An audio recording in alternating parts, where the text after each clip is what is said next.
Hi, my name is Anita Kozlowski and I'm a master trainer of NLP and a hypnotist, and I'm here to talk about addictions. There are so many approaches to addictions, so many addiction treatment protocols and strategies. I'm going to speak about NLP approach to addiction and how is it different from traditional approach. Traditional approach is going to focus on the behavior, the addictive pattern. Let's say someone smoking cigarettes. When that pattern is broken, the treatment is supposedly successful and the person does not need to come back. But this is far from the truth, because there is a lot more that happens behind the scenes before the behavior of addiction actually successfully happens. And this is that side, the aspect of the behavior which needs to be addressed for the change to be permanent and effective. So let's take smoking, for example. Typical smoker will smoke an X number of cigarettes per day, and each time they smoke, they will be smoking in a specific context. Either they are bored, or they are drinking coffee, or eating a cake, or they are in the context of someone else who smokes, or they are feeling frustrated, or numerous other reasons why when they reach for that cigarette. But they are also reaching for that cigarette in a ritualistic fashion. It's always the same hand that reaches, the same movements involved in bringing it towards the mouth, lightning, inhalation, and so forth. This is the behavior of smoking. But then, this is only the tip of the iceberg, because what happens before they reach with that hand for that cigarette? This is a point where they're giving themselves a specific instruction to smoke. And it will be different across the board. One person may say, I need a cigarette, I want one, I'm bored. You know, all kinds of things happen just before the person actually does the behavior. This is what I call the permission point. Now, before the permission point happens, the person needs to recognize that now is the time to give myself permission to smoke.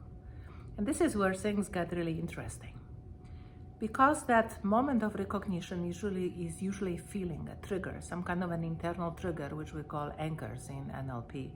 A person feels the desire, and that desire happens because they are drinking coffee, they are in the context of someone smoking, they are in an environment where they used to smoke a lot, they are in a context where everyone smokes, or they may be feeling a particular emotion which they usually alleviate by smoking, or they are ill at ease and they just don't know what to say, so they are buying time by smoking.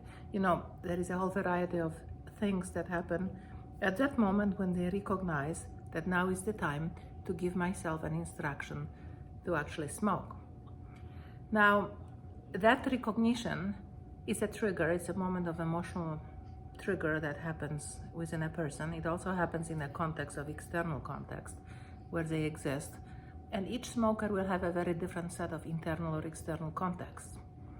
Now, the pattern of smoking, from recognizing to give themselves permission to smoke, to giving permission to smoking, is a successful global pattern which contains three patterns: smoking, permission, and recognizing. Now, we also know that this person was not born with a cigarette in their mouth. Actually, they smoked for the first time and developed a successful pattern of smoking, which means that their mind contains a reference point for smoking successfully as they have been, and not smoking, which is a time before they smoked. Their mind, their unconscious or subconscious mind, contains both reference points: mastery of smoking, which they developed, and memory of a time when they didn't smoke. So now, knowing this, what actually happens, this chain of events involved in successful smoking, as a practitioner, I would need to make a strategic decisions at which level, how am I going to disrupt this pattern so they do not smoke anymore, if that's what they want. I can change the pattern at a level of behavior, which means the rest of this, the permission point, the recognition, the map of it exists.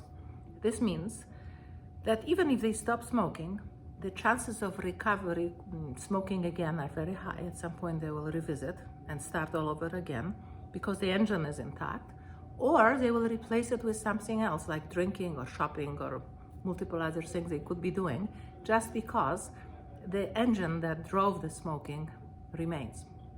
So in order to successfully stop that pattern, I need to disrupt all the patterns from behavior to permission to recognizing, which all involve a whole bunch of techniques, which I have. Or I can go for the jugular and simply superimpose the map of not smoking onto the map of smoking so that they remember not to smoke or forget to smoke. In each of those approaches, I'm going to be successfully disrupting the pattern of smoking, and this person may decide that they are no longer attracted to smoking, which happens successfully. Now, those methods and those approaches are very strategic and very logical and very precise, and they work extremely well. There are many ways of addressing the smoking or the addiction pattern, because all addictions or successful mastery of particular behaviors follows exactly the same sequence: behavior, permission, recognition, and a global map of successful pattern which keeps on being repeated over and over again. And I don't care if the person is smoking, drinking, shopping, gambling, or doing multiple other things that they are disruptive in their lives. I can disrupt that pattern rapidly using the technology that I have so that it doesn't happen anymore. Now, the question remains, which is the best possible strategy in each case? And I would say that each case requires a different approach which works the best for that individual particular person. So I consider each person as an individual. I ask a whole bunch of questions, and then I decide on the strategy that is most effectively robust and powerful just for them. But let us just talk about the global NLP approach and hypnosis approach to addictions and behaviors. All human behavior is driven by principles, beliefs, specific patterns of thinking, which are inherently true for all people. People create and use the same mechanism to keep themselves stuck, on any level, in any situation. So if I understand those principles and the mechanics of how people actually keep themselves stuck or create successful patterns, which could be successfully unsatisfactory, I can then apply all the methods, strategies, and techniques to disrupt those patterns or create new patterns. For example, a person who has been procrastinating habitually, which in itself could be an addiction, we can replace that with great motivation and achievement. We can do a lot of things with all the techniques and strategies that we have, but first we need to understand the mechanics of human thinking and behavior, and then decide how to do it. And good NLP training is going to address that very global strategy of really helping people transform. NLP techniques do not work unless we plug them into understanding of what really happens in the mind of the person who is sitting in front of us. The same applies to ourselves, because we ourselves are also walking example of multiple patterns, some of really good patterns, some not so good. The brain is successful in creating all kinds of patterns all the time. That's how we operate. This is why we don't have to relearn new stuff. We kind of know how to drive a car, how to get from one place to the next. We know we become masterful rapidly, and at that moment the brain doesn't really have to work too hard to do it. So addiction is really a pattern of success that we need to understand and model, and then employ a specific strategy to change in great many ways, with an overall purpose of disrupting the overall pattern that leads to completion of successful and damaging pattern in the behavior and life of an individual.